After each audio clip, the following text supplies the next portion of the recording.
Olá, pessoal. Bem-vindas e bem-vindos a essa aula especial, ou palestra, ou conversa, chamem como quiser. Enfim, hoje a gente vai conversar sobre arqueogaming, vai ver o que é arqueogaming, o que é essa relação de jogos com arqueologia. E se tudo der certo aqui na minha apresentação, ao final dela vocês vão entender que realmente existe uma relação entre ambas as coisas e que é possível, de fato, a gente estudar arqueologia utilizando jogos digitais ou estudar jogos digitais utilizando a arqueologia, enfim, a gente consegue aplicar os métodos, as ideias da arqueologia nesses ambientes virtuais, esses ambientes sintéticos, como a gente vai ver aqui. Então, vamos lá, né? Vamos conversar sobre esse mundo novo, bastante novo, na verdade, do arqueogame. Para isso, eu quero primeiro aqui fazer uma breve contextualização do que são jogos eletrônicos. O que é esse mundo com o qual a gente vai lidar com a arqueologia? O que é esse objeto de estudo que a gente vai aplicar métodos arqueológicos para análise? Jogos eletrônicos, eles estão intimamente ligados com o termo de realidade virtual. E aqui, realidade virtual, não estou dizendo apenas você vestir capacetes de realidade virtual imersiva, não é isso. O que eu quero dizer com realidade virtual é você ter um passado em potencial. Para isso, eu vou retomar aqui, ou vou apresentar para vocês, para quem ainda não conhece, algumas ideias do filósofo Pierre Levy sobre o que é virtual e o que é real. Existe de fato essa diferenciação entre o que é real, o que é virtual, porque no senso comum, a gente para pensar, geralmente a gente coloca assim, real é aquilo que eu posso tocar e virtual é aquilo que eu não consigo tocar, aquilo que não é palpável. Talvez não seja bem isso, né? Os conceitos, enfim. O Pierre Levy me convenceu. Eu espero, de algum modo, pelo menos passar o conhecimento para vocês. Claro, não estou aqui para convencer ninguém sobre as ideias do filósofo, mas que a gente possa tomar isso por base para poder estudar os mundos sintéticos que a gente vai ver aí ao longo dessa conversa que a gente está tendo agora. Então, realidade virtual. Qual é a diferença entre real e virtual? E também porque existe uma outra coisinha chamada atual nisso daí. Vamos ver, pessoal. Estou pegando aqui um exemplo disso que vocês estão aí na frente de vocês. Se for um computador. Ou se for mesmo se for um smartphone, um tablet, esse dispositivo com o qual você está lidando neste exato momento. Por exemplo, eu coloquei aqui um documento. Um documento escrito. Você abriu lá o seu editor de textos, seja ele qual for. Você tem um documento ali que você está trabalhando nele, você está digitando ali o texto. Isso seria o real, aquilo que está acontecendo naquele momento. Tá ali, você está digitando, está criando o seu texto, isso é real, acontecendo ali. Porém, o que seria o virtual nesse caso? Vamos ver. Virtual seria justamente aquele momento em que você salva o seu arquivinho ali, né, sua dissertação, sua tese, seu TCC, você salva aquilo e deixa armazenado no HD do seu computador, na memória do seu smartphone, do seu tablet, enfim. O que eu quero dizer com isso? Por que é virtual? Porque a gente estava trabalhando com texto ali, tem as palavras, só que no momento que você clica em salvar e fecha naquele editor de texto, todas aquelas palavras que você digitou, elas vão se transformar em bits e bytes, em códigos binários. E esses códigos vão ser armazenados ali dentro do seu computador, dentro do seu HD, em algum lugar específico ali que você determinou. Então, ele está virtualizado. Por que a gente chama que isso por que a gente fala que isso é virtual? Porque ele tem o potencial de, a qualquer momento, quando você for lá e abrir novamente o seu arquivo, aquele texto voltar para a tela, aparecer novamente. Então, aquele arquivinho salvo ali de bits e bytes é um texto em potencial. Né? Se você clicar nele, ele vai voltar a ser o texto editável. Se você não clicar nele, ele vai continuar armazenado ali. Então, ele está virtualizando aquilo que é real. É a sementinha ali, é aquela sementinha, você germinar ali, no caso ali, clicando 2 vezes no arquivo, vai abrir e vai mostrar pra gente o nosso texto aí original. Porém, o que o Pierre Levy coloca também pra gente é que além do real e do virtual, existe uma outra fase, assim, outra etapa, digamos assim, que é extremamente importante. E é isso que ele chama de atual. O que é o atual? O atual é aquilo que é necessário para que algo exista. É aquilo que existe naquele instante. Quando você observa algo, aquilo é o atual. Vamos ver aqui um exemplo mais claro aqui, voltando para o nosso documento. Eu estou lá editando meu documento, e para editar meu documento eu utilizo ali o meu teclado e o meu mouse. No caso, o teclado ali, porque eu tenho que digitar os caracteres. Então eu digito os caracteres e o meu teclado vai ali em tempo real fornecer as informações para o meu computador e vai atualizar o meu texto, certo? Então está atualizando. Porém, o meu texto continua sendo um texto por quê? Porque ele tem palavras, né?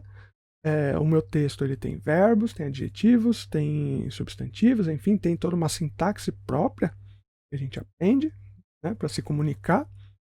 Essa é uma estrutura atual, né? É algo que está sendo atualizado a todo instante.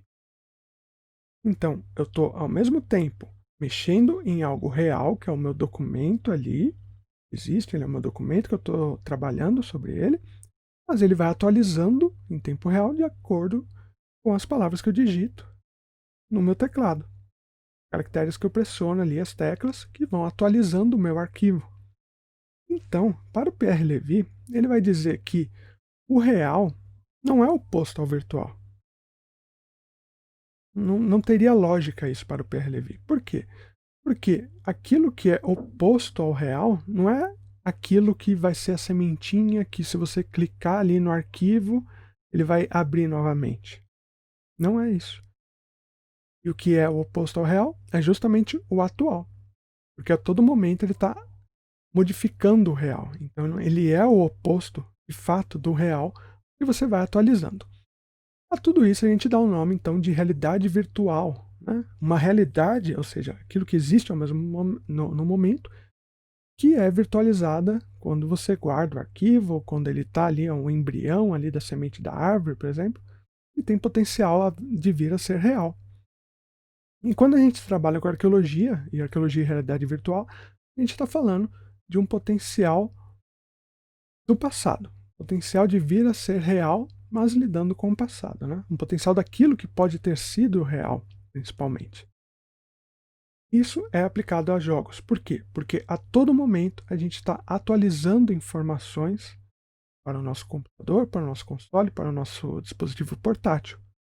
E aí entra justamente a segunda parte dessa contextualização que eu quero falar com vocês, que é a interatividade em tempo real. Então, um jogo eletrônico, ele é uma realidade virtual porque ele tem um potencial de se atualizar ao mesmo tempo, ao mesmo instante, né?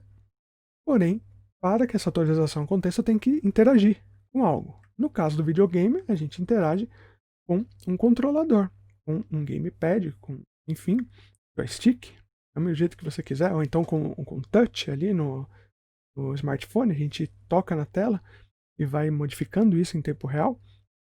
Então a gente interage em tempo real. O jogo tem que ter isso, pessoal. O jogo tem que ter interação em tempo real. Porque senão não é um jogo, filme, né? Se você só assiste algo, não tá ali mexendo no controle para o seu personagem se movimentar, isso é um filme. Não é um jogo. E tem que ter essa questão de você estar imerso também nesse mundo. E aí, imersão tanto faz. Ou você veste um óculos de realidade virtual, ou você simplesmente olha ali o seu monitor, a sua TV, enquanto você está jogando, você entra ali, muitas vezes, no estado de flow, assim. Tá lá jogando, você não percebe o que acontece ao seu redor. Né? Alguém fala com você, está lá tão entretido ali no jogo que nem percebe, assim. Então você está imerso nesse outro mundo, nessa outra realidade. Então, isso é jogo eletrônico. Jogo eletrônico, então, acontece porque você tem imersão em uma realidade virtual que acontece a partir da interação em tempo real, certo? Algo que todo mundo que joga sabe. Sabe no sentido de sentir isso, né? Você joga, isso tá dentro de você. Você sabe que você está interagindo, você sabe que está ali fazendo parte daquele mundo, se o jogo for bom, claro, né?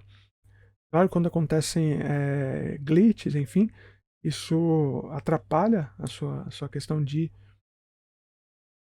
senso, né? De sentimento aí, de se sentir dentro de um mundo virtual. Porém, aí, grosso modo, é isso. Interage em tempo real para mudar seu personagem, para mudar suas escolhas dentro de um ambiente virtual, seja ele tridimensional ou bidimensional. Tudo isso que eu falei, toda essa contextualização sobre jogos, é para a gente poder entrar aí na área do archeogaming de fato. Poder falar sobre o que é archeogaming. Né? Falar de archeogaming, pessoal, não tem como fugir dessa pessoa. Eu vou mostrar aqui. E é esse pesquisador, o arqueólogo Andrew Reinhardt. Ele defendeu agora, recentemente, em 2019, a sua tese pela Universidade de York. Ele é aí um pioneiro do archeogaming. Ele foi um dos fundadores do nome, talvez o maior expoente do archeogaming, aquele que todo mundo, quando vai digitar lá no Google archeogaming, aparece o nome do Andrew Reinhardt. Infelizmente é uma pessoa super acessível, uma pessoa super simpática. Já tive a oportunidade de conversar com ele, de entrevistá-lo. E ele é uma pessoa bastante aberta, bastante entusiasmada com esse mundo de jogos e arqueologia. E em 2018 ele lançou aí o livro que a gente tem, um livro básico.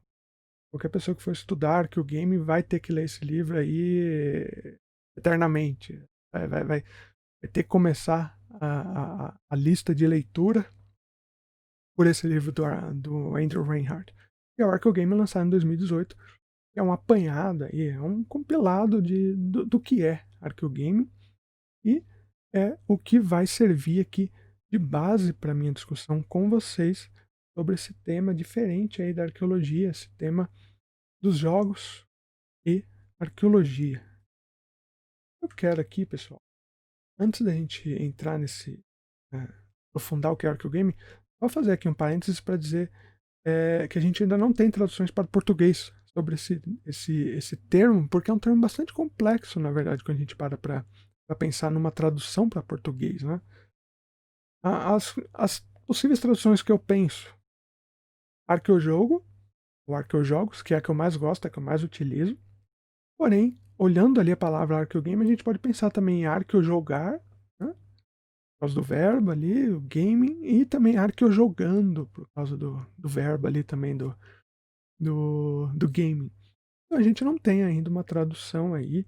Não sei se um dia a gente vai ter alguma tradução. Eu costumo usar arqueojogo, mas a área de conhecimento, digamos assim, dentro da arqueologia, esse ramo dentro da arqueologia, eu ainda denomino arqueogame, eu mantenho o original em inglês, porque uma palavra coringa serve para tudo. Assim, quando falo arqueogame, eu já tenho uma ideia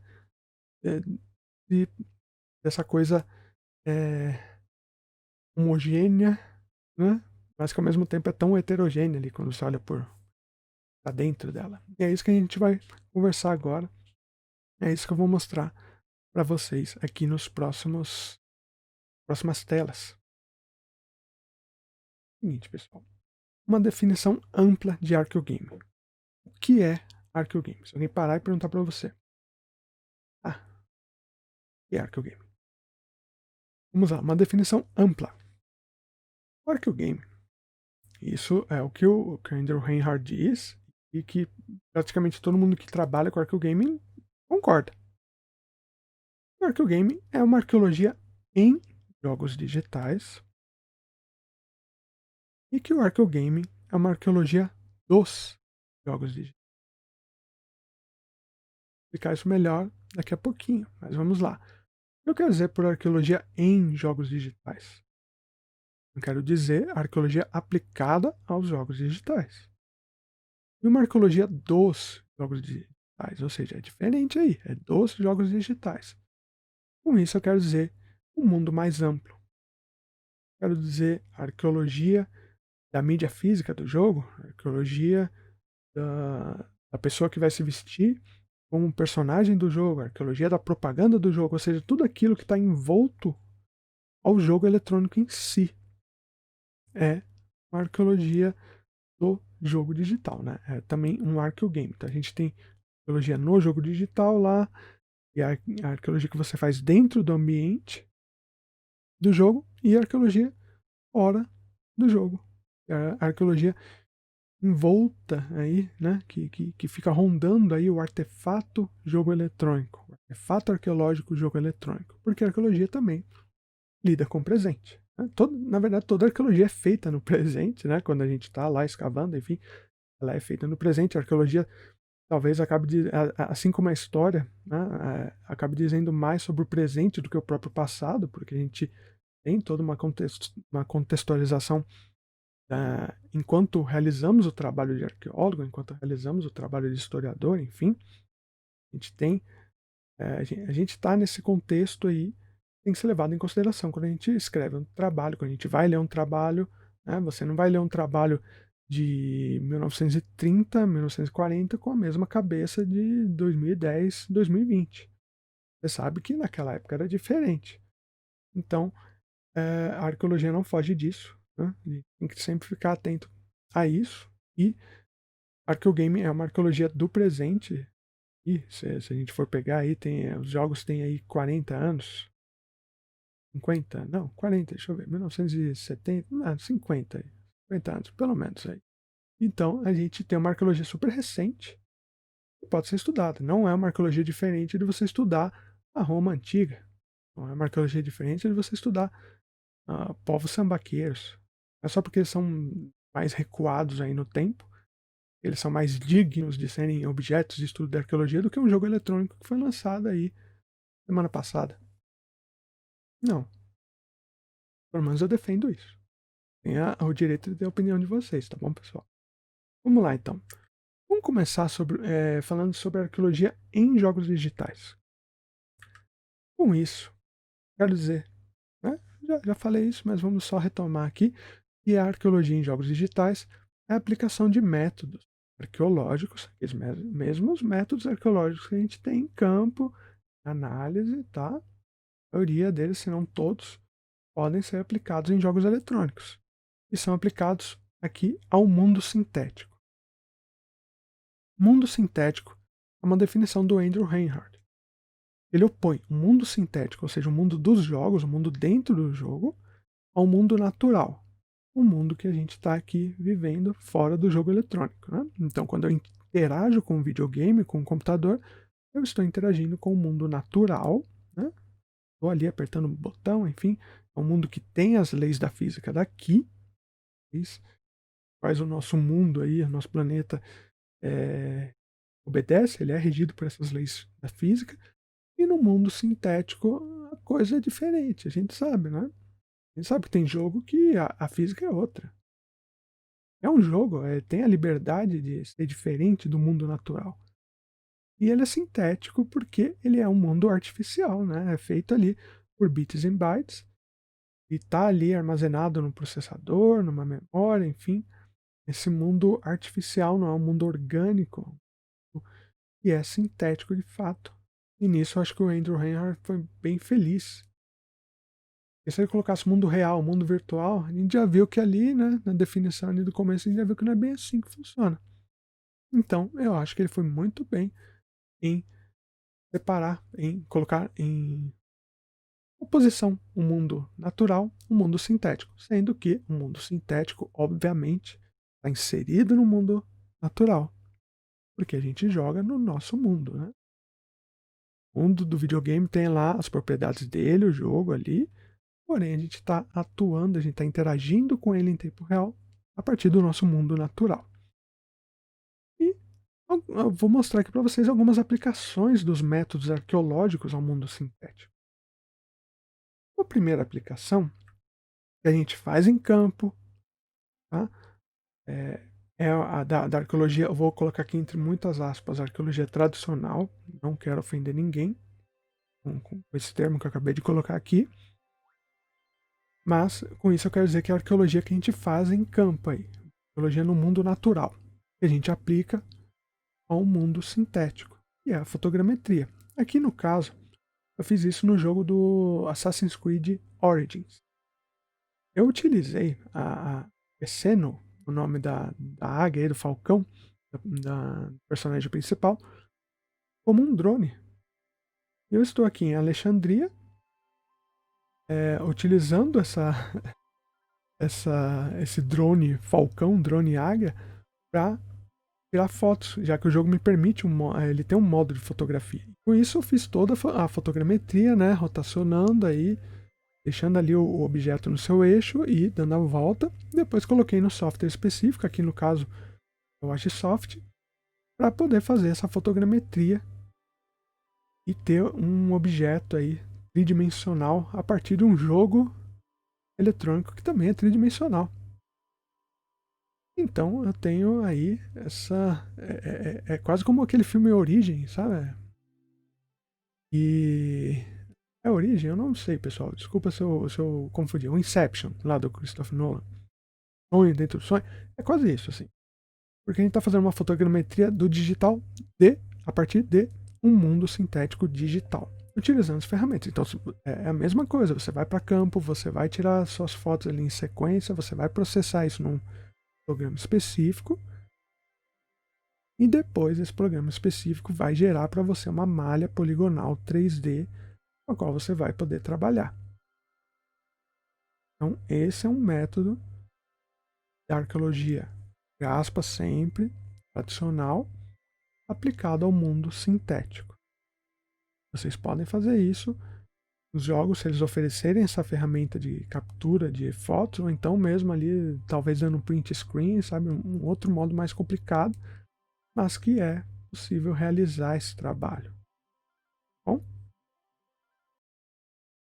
uma outra coisa aqui que eu quero mostrar para vocês. Nessa mesma peça, que é um vaso grande, né, de pescoço longo, Aqui aí ele tem foi uma live que eu realizei com a esse, minha colega, a essa professora Carol parte de Kessler, baixo que tem da, essas da bolinhas, Universidade que é Federal de uma Pelotas, configuração bastante comum, que vai aparecer em outros locais, sobre o jogo Assassin's Creed também, Odyssey. sobretudo na Magna Grécia, A professora Carolina, ela é especialista em cerâmica bem grega comum mesmo, que antiga. vai aparecer adiante, lá E no século uma V parte aqui do ou jogo, século principalmente o modo IV, Discovery vasos Tour, de tradição grega, desse mas jogo do de Assassin's Creed, culturas gregas também. se passa Aí ali tem no uma bairro faixa dos aqui embaixo de cima Oleiros, que tem umas folhinhas, em né, que Atenas. normalmente a gente chama de botão de Bairro dos lótus. E ceramistas, eu vou mostrar um exemplo em na Atenas. cerâmica para vocês, do botãozinho E a gente conseguiu de explorar lótus. juntos aí É parecido, nessa tá, live gente? Mas a ideia um é a pouco mesma. sobre o processo de Então aqui eu tenho fabricação uma desses forma, vasos, a né, tipologia, ali como o professor está mostrando uma nesse forma, momento, ali com uma réplica. é uma forma que chama E a gente viu que de crater, fato ou houve realmente normalmente uma boa consultoria alça que tem. de E aí ele arqueólogos e tem essa decoração historiadores parecida, então, tá? pela A Ubisoft, que forma foi a empresa invertida, né, que que é a desenvolveu esse parte que jogo o nosso eletrônico. personagem tá para cima. Então Mas você aí tem consegue inclusive ver a ali faixa elementos decorativa. Esse aqui vai dos corresponder então a uma vasos ali produção que específica de um estão lugar presentes no mundo específico. natural quando você vai Qual é escavar o na grande Grécia, enfim, ponto qualquer outro lugar aí do mundo clássico que porque você escava, a você vai ter forjadinha elementos aí atrás, como super tem muito ferro, por exemplo, que esse aqui é verossímeis, né? Elementos aí bem que da o face, jogo conseguiu fica trazer essa cor bem muito bem laranja do vaso, né? para o Vou mundo botar um outro bem sintético. laranja pra gente ter um exemplo, mas E depois eu mostro de novo por causa da isso é forma. legal, pessoal, porque Então, você consegue essa bem estabelecer esses aqui na métodos cabeçona atrás no dele. jogo eletrônico, né? Eu até tinha Se feito você ali faz uma uma tipologia cor atrás para ver isso, mas aqui não no deu mundo pra natural, nada te impede de fazer uma aí tipologia essa da diferença de cerâmica no coloração, Assassin's Creed. ela tem a ver com esse Tipologia aspecto mesmo dos da utensílios cerâmica. Então, domésticos ter no muito jogo ferro, Skyrim, menos por exemplo. ferro, é o que vai Você pode fazer fazer. com que esses Ou vasos seja, é fiquem mais mais um método, brilhados ou mais claros mais, e dá até a é, diferença aqui, dá para é ver mais uma coisa da essa arqueologia diferença. tradicional Embora eles sejam cópias, tá? aplicada ao Não mundo necessariamente sintético, ao são mundo feitos digital, exatamente que a igual, gente consegue eles estudar. procuram Então manter já estão vendo aí, né, pessoal? Como os algumas jogos técnicas. Esse são daqui não é o caso, artefatos mas a ideia arqueológicos. né? Você Não pode está estudar a próximo, paisagem do jogo, mas se vocês veem como não há esse aqui problema é algum. mais preto e esse daqui é Você pode fazer uma mais arqueologia da paisagem do clarinho, jogo. né? Tem a ver com a cor Isso que da eu vou letra. mostrar aqui a partir do exemplo do próprio Andrew Reinhardt, que ele estudou bastante esse jogo No Man's Skies, No Man's Sky. E é um jogo de exploração espacial, que você tem que coletar recursos em planetas que são gerados proceduralmente, ou seja, a cada vez que você entra num planeta, a cada planeta novo que surge aí randomicamente, vai ter elementos diferentes. Então você não tá muito certo, assim, não dá pra você ficar repetindo muito a experiência, porque ela vai mudar. E o Andrew, ele dedicou alguns anos aí da vida dele, inclusive gerando aí tanto um capítulo inteiro para o livro como para a tese de doutorado dele, também está disponibilizada no site dele, sobre esse jogo. Vou rodar aqui um pouco o videozinho, que é justamente a parte da escavação do interior de um monumento que ele encontrou. Ele utiliza uma ferramenta própria do jogo, obviamente. Os desenvolvedores, nesse caso, eles não imaginaram que alguém iria utilizar essa pistola para fazer uma escavação arqueológica. Né? É a ressignificação do, do objeto, do artefato. Vejam que interessante, porque no jogo você tem ali uma pistola de laser que serve para coletar recursos, mas que ganha um novo significado nas mãos de um arqueólogo. Ganhou um novo significado que ele utilizou para fazer a escavação desse ambiente, poder limpar ali o ambiente, para poder entender melhor o que se passa. O legal também desse jogo No Man's Sky é que ele permite você fazer marcações ali na paisagem, marcações de coordenadas. Então você consegue depois passar isso para outra pessoa, enfim, você consegue analisar. O Andrew fez verdadeiros surveys na paisagem desse jogo e mostrou que é possível, de fato, né, fazer essa arqueologia tradicional, aplicar esse método arqueológico no mundo sintético. Mesma coisa. Não é menos arqueologia porque não está no mundo natural. Isso que eu sempre vou bater na tecla aqui. E é o que eu vou tentar convencer vocês, né? E exatamente os mesmos métodos a gente consegue aplicar no mundo sintético. A gente consegue analisar também da mesma forma. A gente falou bastante de arqueologia em jogos digitais, ou seja, quando a gente está no mundo sintético, como que a gente lida com isso, né? Como que aplica métodos. Aqui eu só trouxe alguns exemplos, vocês podem fazer, podem pensar em outros ali. Pode estabelecer, dependendo do jogo ali, quadrículas, fazer a sua análise, a sua escavação. É possível também você utilizar essas ferramentas que não foram pensadas para o arqueólogo, porque isso daqui não é um jogo de arqueologia, você pode utilizar para outros fins. Pode ressignificar para o seu trabalho enquanto arqueólogo, enquanto arqueóloga. Agora, pessoal, vamos falar da arqueologia dos jogos digitais. Né? Então, essa arqueologia que acontece sobre o artefato, jogo digital, jogo eletrônico, em videogame. Eu vou começar aqui pelo exemplo mais clássico, digamos assim, que foi uma escavação em 2014 em Alamogordo, nos Estados Unidos, né, na cidade de Alamogordo, que o próprio Andrew Reinhardt foi um dos arqueólogos que participaram dessa escavação. Foi a famosa escavação dos cartuchos da Atari. E o que é isso? Breve historinha. Em 83, a Atari já não estava muito bem economicamente, já não estava muito bem perante o seu público, porque não existiam muitos direitos autorais nessa época, e aí todo mundo clonava jogo direto. Assim, você lançava um jogo, a fulano ia lá, fazia uma cópia daquele jogo e vendia do mesmo jeito ali, só trocava um sprite ali, um personagem. Isso foi desgastando bastante a indústria de videogames. Desde ali de 79 até 83, ali, né, dessa época de ouro aí da Atari, foi desgastando bastante. E o que aconteceu é que cada vez mais eles iam lançando jogos com qualidade bastante duvidosa. E esses jogos iam encalhando ali nas prateleiras das lojas. Né? E o que aconteceu em 83 foi o seguinte. Havia o jogo do ET, o filme do ET, o extraterrestre, não sei se vocês já viram esse filme, é um filme do Steven Spielberg. Um filme bem legal, né? Sempre todos os filmes de Steven Spielberg têm ET, de algum modo. Mas enfim, não estamos aqui para julgar, até mesmo porque eu gosto bastante desse filme. O que aconteceu foi o seguinte: a Atari fechou uma parceria com o Steven Spielberg para criar um jogo baseado no filme. Só que eles deram um tempo, se eu não me engano, aí 5, 6 semanas o desenvolvedor fazer esse jogo. em uma época em que era dificílimo programar para Atari. Você programava em Assembly, que é uma linguagem quase de máquina. Tem que alocar todos os seus pixels ali para cada espaço da memória ali do controlador de gráficos do Atari. Então foi um tempo reduzido para a pessoa fazer isso, para o programador fazer isso. Foi desenvolvido por uma pessoa só. E ele fez o que deu.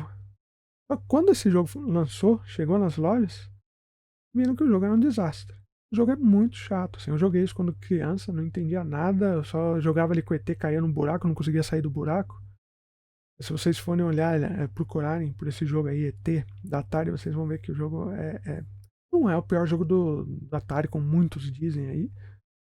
Mas está muito longe de ser um jogo bom. Tá? É um jogo ruim, de fato. E aí, lançaram esse jogo, um monte de gente comprou. E, jogo do ET, o ET no cinema ali, eu vou comprar pro meu filho, comprar pra minha filha, pro meu neto, sobrinho, enfim, pra mim. As pessoas começaram a comprar e foram vendo que o jogo era uma porcaria. E o que elas fizeram? Foram na loja e devolveram. Direito do consumidor aqui, eu não gostei desse jogo. O jogo é muito ruim, eu quero devolver. Não foi uma pessoa, duas que fez isso. Foi muita gente que fez isso nos Estados Unidos. Muita gente. Isso gerou um problema bem sério para a Atari. Porque a Atari ela produziu milhões de cartuchos, pensando que a venda seria estratosférica. Só que ela vendeu muito no começo, mas esse muito começou a retornar para as lojas. E as lojas começaram a retornar isso para o estoque da Atari. Resumindo, chegou um momento que a Atari teve que se livrar disso daí, porque não tinha mais para quem vender, não tinha mais nada ali o que fazer. E começou a existir uma lenda urbana de que a Atari, na calada da noite, caído um aterro sanitário e jogado todos os cartuchos do ET ali, enterrar a vergonha dela. Durante de 83 até 2014, façam as contas aí, eu não vou fazer porque eu sou péssimo em matemática. Mas ficou muito tempo, ficou algumas décadas aí, essa lenda urbana. Em 2014, finalmente, conseguiram aí a autorização para poder fazer essa escavação e viram que, de fato, a Atari enterrou ali muitos cartuchos do ET, como vocês podem ver nessa imagem, cartuchos com embalados, né? Cartucho ali na embalagem original, na caixinha, com manual, tudo. Então foi interessante, porque a arqueologia serviu para corroborar essa lenda urbana de que porque a Atari sempre negava que não tinha feito isso, não. A arqueologia foi lá e mostrou que de fato a Atari fez. Mas não só isso, é porque se pensava que havia só cartuchos do ET, mas como vocês podem ver aí na foto, tem aí ali de um outro jogo, né? Ali ao mesmo tempo. E, de acordo ali com as escavações, com as quantificações, todas as análises, eles viram que o cartucho do Atari não era a maior parte, havia uma variedade muito grande de jogos do Atari enterrados ali. Então foi, na verdade, um aterro geral da Atari, que ela foi desovando ali um monte de coisa, porque não tinha mais para quem vender, né? Tem que dar um fim nisso. Na verdade, isso acabou gerando o que a gente chama de crash de 83. Foi quando a indústria de videogame nos Estados Unidos quebrou por causa disso. A qualidade dos jogos eram tão duvidosas que mais ninguém queria comprar. As pessoas estavam devolvendo os jogos.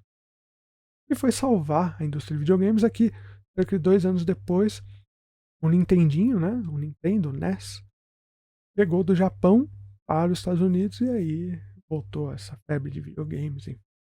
Mas, tudo isso para dizer que escavar aqui, literalmente escavando jogos digitais aqui, é um tipo de arqueologia do jogo digital. E foi realizada aqui em 2014.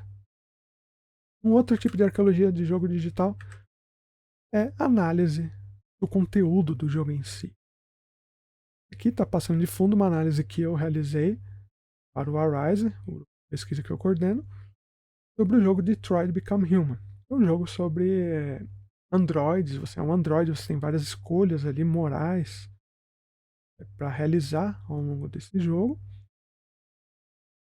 mas que foi todo um mundo construído, né, uma história construída para contextualizar esses androides.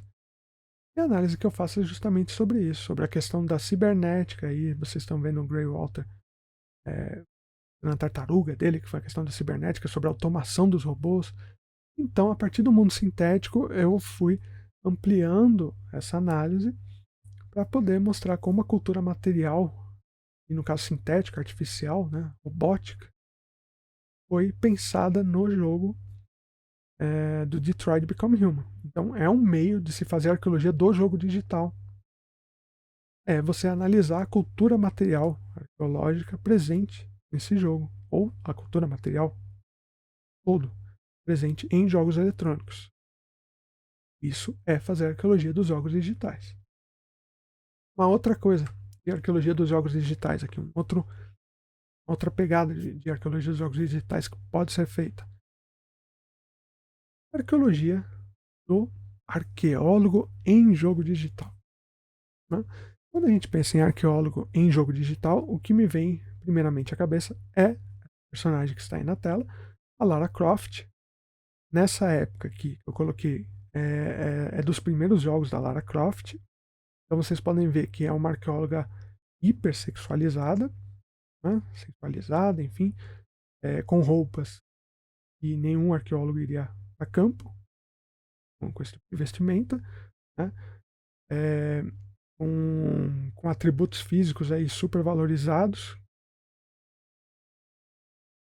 foram modelados por um homem, deixa bem claro aqui, foi um homem que modelou a Lara Croft. Talvez se tivesse sido desenvolvido por uma mulher fosse diferente, embora a indústria de jogos seja bastante sexista, bastante machista. Posso botar minha mão no fogo que de fato seria diferente, mas bom, nunca saberemos, né? O importante aqui é o seguinte, é que Lara Croft é uma arqueóloga. Uma arqueóloga que destrói tudo, que quebra tudo no jogo, que rouba artefato? Sim, é. Mas é uma arqueóloga. Então, é a visão da arqueologia dentro do jogo digital. É como as pessoas não arqueólogas nos veem. Como elas nos veem e como elas nos utilizam para interagir nesse mundo sintético. Isso é interessante. E o outro exemplo aqui que eu tenho, claro, clássico, né? Indiana Jones aí, ame ou odeie, né? Eu, pessoalmente, eu quis ser arqueólogo uma boa parte por causa dos filmes do Indiana Jones, mas é claro que a gente reconhece que o Indiana Jones e a Lara Croft aí são tudo farinha do mesmo saco, né? Arqueólogos que não estão nem um pouco preocupados com a arqueologia. Arqueólogos aí vão lá, tiram tudo do contexto. Né? Que adianta?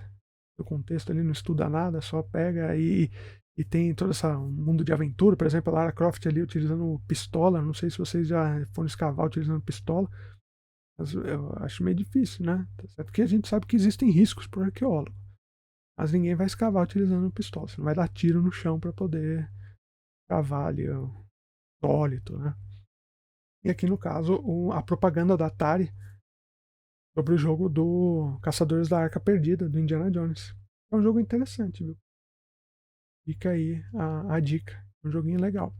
Por falar em propagandas, ainda um outro esquema de estudo de arqueologia dos jogos digitais. E é a arqueologia do estudo das propagandas dos jogos digitais. Vejam aqui comigo, pessoal. Essa aqui é uma propaganda do videogame Odyssey. Foi lançado em um antes da Atari. É considerado aí, acho que o primeiro videogame, o primeiro console caseiro, de fato, é o Odyssey. Magnavox Odyssey. Vamos dar uma olhada nessa imagem aqui, pessoal.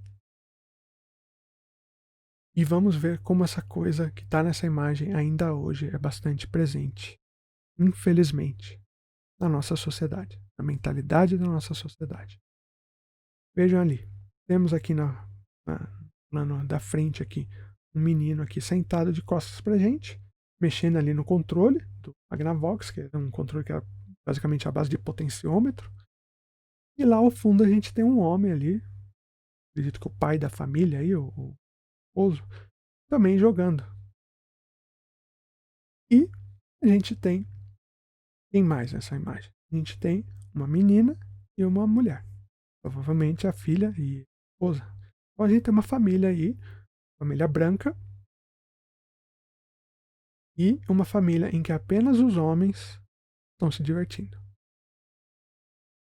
Uma família em que apenas os homens estão jogando, enquanto a mulher e a menina observam.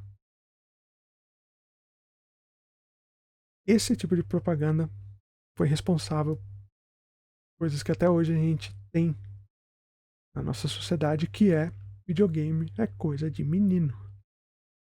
E a gente sabe que isso é absolutamente mentira.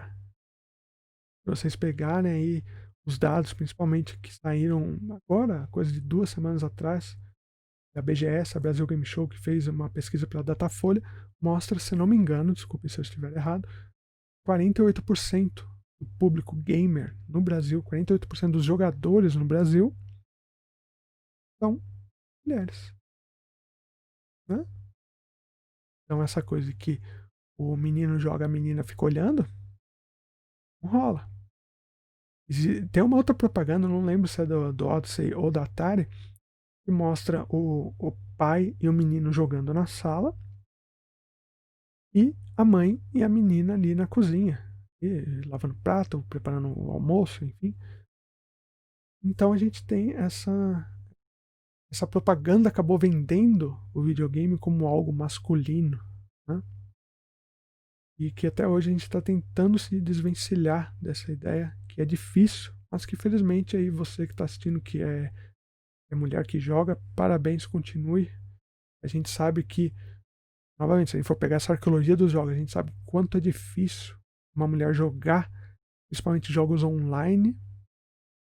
O assédio que a mulher recebe quando joga algum jogo online é gigantesco. O assédio que a mulher recebe quando ela vai fazer streaming de jogos aí, se ela tiver na Twitch, no YouTube, enfim, é gigantesco. Né? As palavras que a comunidade gamer aí, que é super tóxica, fala para essas moças, para essas mulheres, é horrível, mas fica um apelo que não desistam por causa de pessoas ruins. Né? O videogame ele é maravilhoso demais para a gente desistir, então não desistam e parabéns por continuarem a jogar videogame.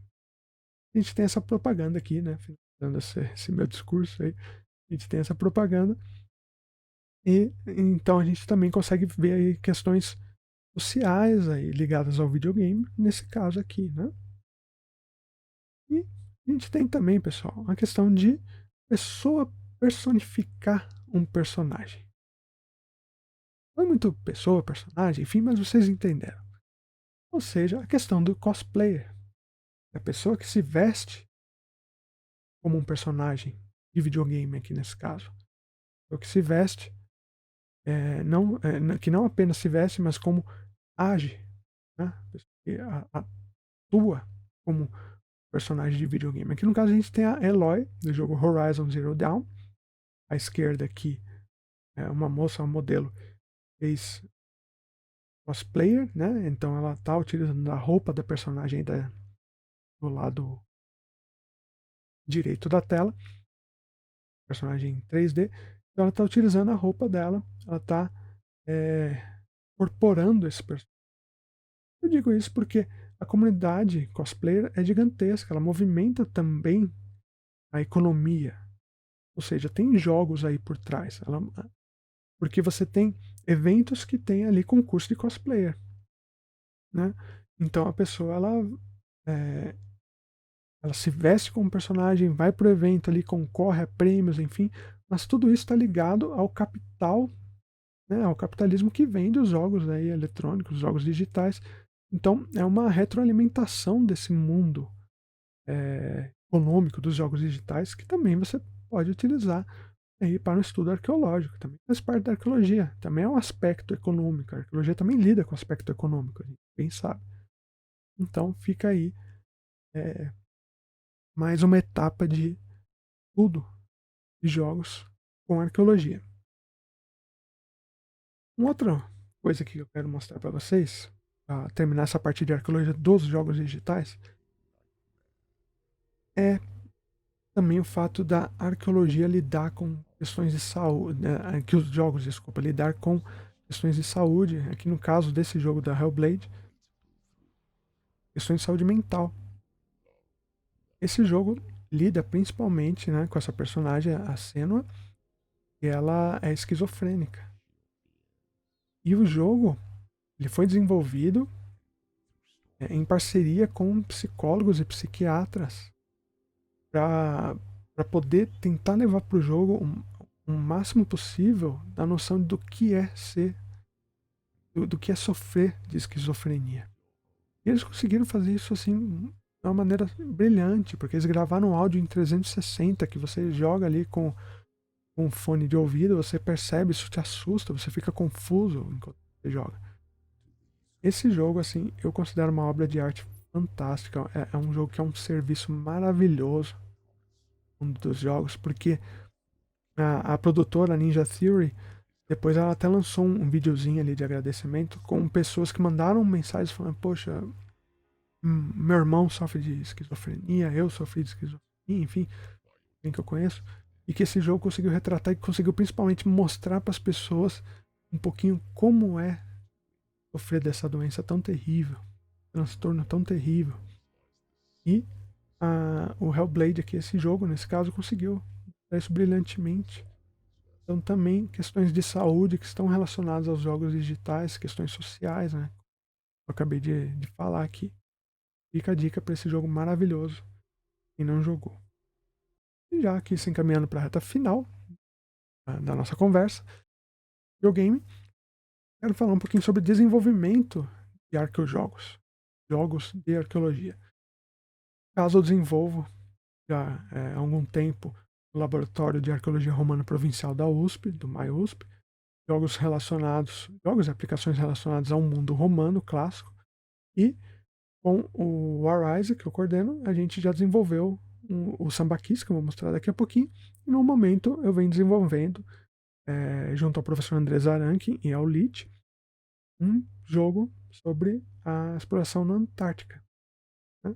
Não só a parte antiga, aí, a parte do pessoal que ia lá caçar focas, baleias, enfim, mas também a parte científica, a parte de agora, dos cientistas que vão para a Antártica para estudar, para fazer arqueologia. E para a gente desenvolver o jogo, a gente tem que fazer primeiramente a modelagem dos objetos. É isso que eu estou fazendo aqui. Estou modelando aqui um navio do século XVIII, XIX, para poder colocar nesse jogo. A partir de referências, então eu utilizo o Blender, que é um software 3D gratuito de modelagem, e eu vou modelar cada objeto no meu jogo para depois poder criar interatividade em tempo real nele. Aqui um exemplo, né? Aí um personagem, não vou falar quem é, vocês saibam quem é, também foi modelado no Blender e vai estar presente no jogo nessa etapa mais atual aí do jogo que a gente está desenvolvendo pelo LIT. E depois que a gente pega toda essa modelagem, a gente coloca aí numa engine, num motor gráfico de videogame, de jogos. No caso, eu utilizo a Unity, também é gratuita. E é aí que a gente cria a nossa história, é aí que a gente vai criar a interatividade. O personagem que vai andar, o personagem que vai falar, quais são as missões do jogo, quais são as recompensas, enfim. Paisagem, tudo a gente coloca nesse motor gráfico e faz a programação aí do jogo. É aí que o jogo acontece, é aí que o jogo ganha vida. Então, esse é um exemplo que está em desenvolvimento.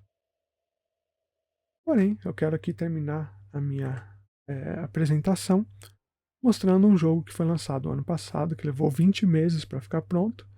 É um jogo pela Horizon, e é o Sambaquis, uma história antes do Brasil. Um jogo baseado na arqueologia do sambaquis, um jogo baseado na cultura sambaqueira, né, na população sambaqueira, e a gente teve consultoria de colegas especialistas em arqueologia sambaqueira para poder construir esse jogo. Então, a gente foi atrás de referencial imagético, referencial textual, no caso aí que eu digo textual é artigos, né, de especialistas, geólogos especialistas nessa área, para poder fazer toda a modelagem 3D e depois a programação desse jogo na Unity, como eu mostrei. E a gente fez várias missões, missões secundárias, missões principais, enfim, missões que dão conta do cotidiano dos povos sambaqueiros. Isso é um arqueojogo. Bom, por quê? Porque foi desenvolvido por arqueólogos, aqui no caso. Somente arqueólogos participaram dessa desenvolvimento. É claro que se tivesse alguém que não era arqueólogo, também seria um arqueojogo. Por quê? Porque o tema principal é arqueologia e também, eu acho que talvez principalmente, porque o jogo foi construído a partir dos vestígios arqueológicos, a partir do trabalho arqueológico. Isso é importantíssimo. Aqui não, nesse jogo, a gente não está falando que foram alienígenas que fizeram nada aqui, né? A gente não tem essa licença poética, a gente não tem que ter essa licença poética. Esse é um jogo feito com base em escavações, com base em relatórios, com base em artigos acadêmicos. Mas nem por isso tem que ser chato, né? Não é porque é acadêmico que tem que ser chato, a gente tem que parar com isso. A arqueologia é maravilhosa demais para ser relegado ao plano do artismo, né? A gente tem que ter prazer. Entendeu? A gente tá aqui conversando sobre jogos e arqueologia, que coisa incrível, pessoal.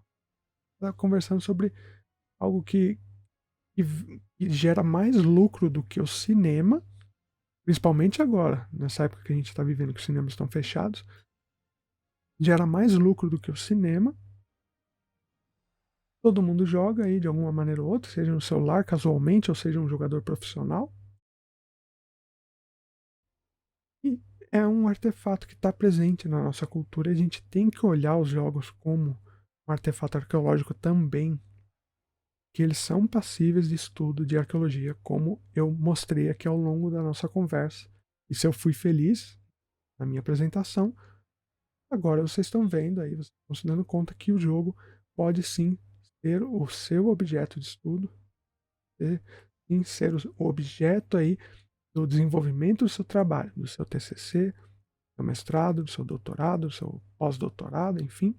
Você pode trabalhar com jogos digitais, sim. Bom, não esqueçam disso. E aqui, pessoal, finalmente eu agradeço por terem ficado comigo até agora. Agradeço por terem assistido. Tem aqui todos os contatos aí. Tem o site do Lich, tem o site do Horizon, onde vocês podem baixar esse jogo do Samba Keys, enfim, acompanhar tudo nas redes sociais. Fica aqui o meu muito obrigado para vocês. Qualquer dúvida, entre em contato. E o que eu sempre digo para todo mundo aí que está me ouvindo, continue sendo o que você sempre foi. Seja incrível. Tá bom, pessoal? Até mais. Um grande abraço.